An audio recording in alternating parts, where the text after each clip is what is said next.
Swami has never, or in other words, God has never even for an instant left us. Okay, He has never let go. It's just like a mother clinging on to a child.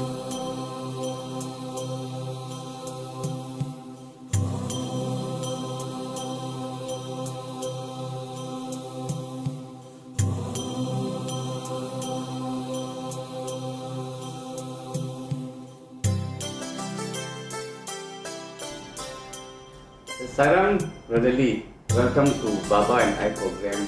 Today we have a good opportunity to interview you, sharing about you and Baba's story, Baba and I story. So actually, how is actually started that you connected with Sathya Sai Baba story? Can you just share? Om Sai Ram. In the 70s, I taught as a lecturer in the Faculty of Engineering, University of Malaya. Now, those days we didn't have the facilities like, what we have today. We used chalk to write on the board. There came a time when I felt pain all over my body, so much so that I couldn't even hold the chalk to write on the board. So it became more and more serious. And my professor friends from the UH insisted that I should ward myself for examination. I remember I spent a few days there. They checked me thoroughly. And at the end of the day, they told me, there's nothing wrong with you. And after all the examination they did, they came out to one conclusion: nothing wrong with you. So I went back, the pain was still there. So my wife insisted, no, you better do something about it. So I warded myself in the Pantai hospital. In the morning, I was in the bed, and I had a visitor, a Mr. Wong, whom my Christian friends, by the way, asked him to come to see me. So he sat in my bed there and started talking to me. I looked at him, and then I thought I saw something else. I thought I saw somebody quite dark. And then, of course, he gave me some vibhuti. At that time, I didn't know what vibhuti meant. It's the holy age. Yeah. So I didn't know. But he gave me, I accepted it in full faith. So he talked to me for a while and all that. I can't recall what he talked. But the funny thing is, after he left, I decided to discharge myself. Can you imagine? In the morning, discharge before lunch. So when I went back, my wife was shocked. The funny thing is, immediately after that, no more pain. All right? So I felt that it's very funny. I should inquire who that person is. So I got the information. I went to a place called Kapong. At that time, it was not the Kapong as you know now. It's just a private house where they had so-called singing. At that time, they were members of what we call the Wang Lu Sin Si devotees. Which is Sai Baba's prayers unit. Yes, center. yeah. So when I went there for the first time, I looked at the wall. There were pictures of a person with, this bushy hair and all that. And I look at it and say, hey, why are you people praying to a pop star, for heaven's sake? Right? They look at me, very serious. Do you know who he is? I don't know. He is Sai Baba. So what? That sort of ignorance. Now believe me, 3 months after that, I found myself in Puttapati. At that time, I didn't know, but I was more or less resigned to going there. I followed the Malaysian group. I was there. Actually, the curiosity I had there had no impact at all on me. Which is you are in Puttapati. In Puttapati, yes, India. Yes. I saw Baba, I had darshan, but I can remember the impact was not that fantastic, so much so that I craved to go there. It's just joining the Malaysian group. And so happened that I had the chance to go, I followed them. And few years or maybe months later, I found that I got involved in a lot of things in Puttapati. For example, I was asked to take part in drama. And that was something just came to me. So I was asked to take part in the drama. No? And it just came like that. So I accepted it. And I remember there are a number of such drama. And I can safely say that each drama that I participated in reflected my own life. For example, there was not much of an impact when I saw Swami. It's just a holy man, you know, and people go there to see him, and I was fortunate enough to have interview by him. And during those days, when the Malaysian group went there, if at all any group did not get any interview from Swami, the people will say, oh, many of you must have sinned or made something wrong, that's why Swami didn't want to see you. That was the thing. Because at that time, every time we went there, we got an interview. All right? Without exception. So, but the thing is, to me, it was nothing unusual. That's one thing I would like to share with you, especially in Whitefield. You know, the interview room there is very, very small. All right? There were 38 of us from Malaysia, one group from Singapore, and a huge group from the local Indians. Baba called us into the room. There were 38 of us. There were at least 30 to 40 Indians. We went inside the small room. Believe me, when we went in there, the room was not crowded at all. So when Swami distributed this prasadam, Which is food? it's a samra, you know, the ram cake. He gave it to everybody except me. Right? And my son came along. He was free to move around. It's supposed to be crowded, but he was free to move around and gave it to me. Here, Papa, it's yours. I received Swami's prasadam indirectly from my son. And during that time, each of us had the chance to talk to Swami. Do you? Oh, yes, I had. What do you actually?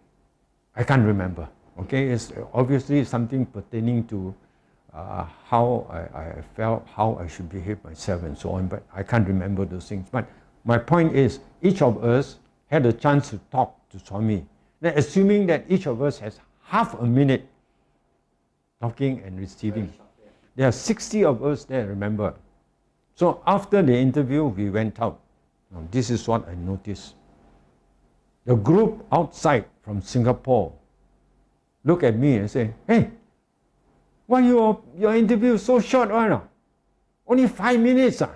Look, we were there for at least, I think, half an hour on the basis of half a minute for 60 people. I see. Yeah. When we came out, the Singapore group who were outside said that we were there for only 5 minutes. So my conclusion was, in the presence of the Lord, space and time have no meaning at all. That was my first encounter with Swami. I realized that. That was the start of my realization that, hey, Swami is something, you know, you don't just really take connected. Yes, at the time when I observed that. There are many other times when I observed that it cannot be normal. For example, we could see things, but other people couldn't see. We compare notes. Hey, Swami came and blessed the person beside you. We couldn't see it, but people opposite could see it. We didn't see Swami coming to us. Things like that. So this thing all built up until I came to a time where still something, you know. I became more serious and more conscious of the divinity in the Swami and how it affects me. But the unfortunate thing is, it didn't really get me into really putting myself into Swami's guidance. I went back into the world. I took care of my own family, my career. I went to business. I just lost myself in the world and virtually forgot about Swami. And those years were the up and down and up and down. I made a lot of money. You doing business? A lot of money in business. As an engineer, as a consultant, and so on. A lot of money. As a profession. I was a multi-millionaire. Okay?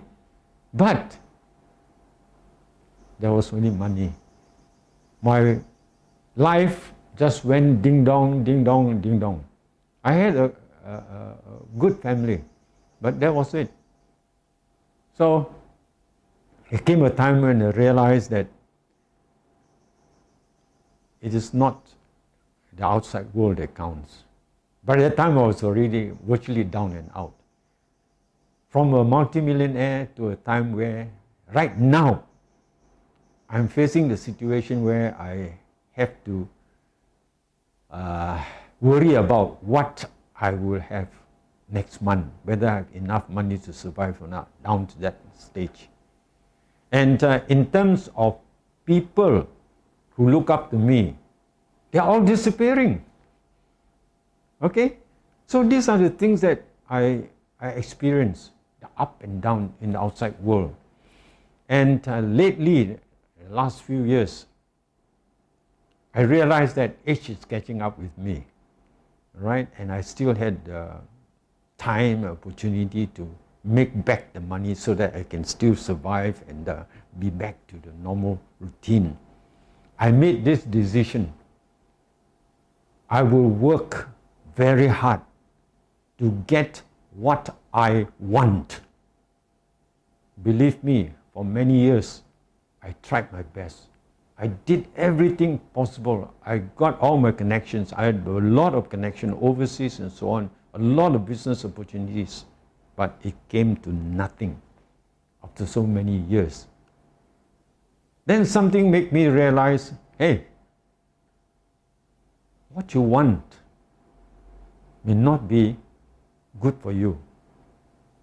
And then came a phase where I realized that it is what I need, not what I want. The problem again arises, I do not know what I need. See, what I want, I don't know whether it helped me or not. And I realized that it is what I need that is important. But the problem is, I do not know what I need. So the final stage is, I surrender to Swami because he knows what I need. He will take care of it.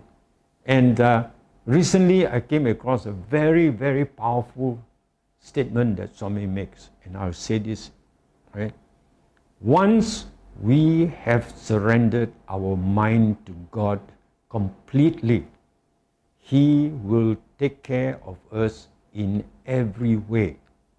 That is my, shall I say, slogan now, right? You notice that Swami does not use the word when. He uses the word once. Now the significance is this. How many of us have actually surrendered to Swami completely? I think no. That's why Swami uses the word once. When you say when this happened, when that happened, it's quite common, isn't it? When I surrender. Yesterday surrender, today no surrender. But Swami uses the word once. Only once you surrender your mind, not your body or anything, not your fortune, not your money, your mind completely to God completely. These are very important. Once, mind completely. He will take care of us in every way. Sai Ram, I follow that. I know that it is true because Swami has actually helped me in every way. And I'm privileged to share this with all of you. Once we have surrendered our mind to God completely, He will take care of us in every way. Take it from me. I know it. Okay, one of the most important things I take away from Swami is this, love. Okay, Swami always tells us to be happy, be happy, be happy. Very simple, but the meaning is very, very deep. There comes a time when I realize that I am happy for no reason. Then I realized that Swami has said this, you are bliss, you are love. God is love, love is God. So what else do we need to know? Okay, that is very, very, very important. Now, I'll give you an example of my own experience. It is not just loving people, you know. Even loving a cat, loving anything at all. When you feel love, you feel happy. Love all. Love all. Serve all. When you talk to a person and you see him happy, you feel good. When you radiate love, you feel good. You feel happy. What else is there? All right? This is something which I take away. Now I feel happy for no reason. Because I believe now, I believe Swami say, I am bliss. I am love. So when I give love, I do not lose anything. All right? It's giving, giving, giving. Because love, genuine love, gives and forgives. So from after so long that you came to know Swami, and what has actually Swami transformed you? And that is why it replaces everything, all the ego and all that in my life. It's replaced. No. Before it's all arrogance, all, you know, thinking of myself, my intellect, how smart I am. I'm thinking of doing this, doing that, and all that for myself. Selfish. Yeah, all the time thinking of myself or my immediate, close to me, my family. Now, no. Everybody is the same. I love all. Not just my wife, my family, my children and all that, but everybody that I come across, because they are Swami's children. The Atma in them, I realize this importance. It's common in all of us. If I love somebody, I'm actually loving myself. That's why going back to what Swami says, you are bliss, you are love. Now, if we cannot understand this, there's something missing somewhere. Now, I am very, very fortunate that I've come to this stage where I realize that that is the key to how I feel now. I don't need reason to be happy. I am happiness. I am bliss. I don't depend on people to be happy. It's myself. It's within my control. I tell myself to be happy, not depending on somebody to tell me I'm happy, not even my mind. I'm happy because I'm happy, full stop. And for example, I can say now, it's very, very difficult to make me angry. You know what? Wow, anger is something which just comes when somebody offends you, somebody insults you and all that. Now, I know what I am. There is no control, it's natural. You just be yourself. That is what it is. You are love, you are bliss. Nothing can disturb that divinity within you. Realize that, accept that, and you'll be there. So far, everyone is love. yes, so far I have done that so far, and I pray to Swami that let it be. Lead me to that. I cannot say that I've already reached it, but I leave it to Swami. That's how I feel now, and I hope and I pray Swami's lotus feet that I will remain like that, and I leave it to Swami to say that yes, you have come to that stage. I cannot conclude, that is for Swami to say, but right now I can share with you, I am happy. I don't need reason to be happy. I'm down and out as far as money is concerned. I'm down and out as far as my friends and so on are concerned. But you look at me. Do you think I'm down and out? Do you think I'm miserable? Yes, so you can see. All right? I am happy, and I say that without any reservation at all because of Swami. Okay, before I was a very, very hot-tempered. You know my name, that two fires there? Chinese thing? Yes. The Yong? Yes, very hot-tempered. In school, every few weeks I fought. Every few months I got sacked from the school. Sacked. My poor mother had to go to the headmaster's house to beg for my readmission. After getting that, few months later, sacked again. And that was what it was. Okay? Very, very hot-tempered. But to come to this stage where now I can say, you try to make me happy, make me angry. Not easy. See, that is the sort of level that Swami has brought me to.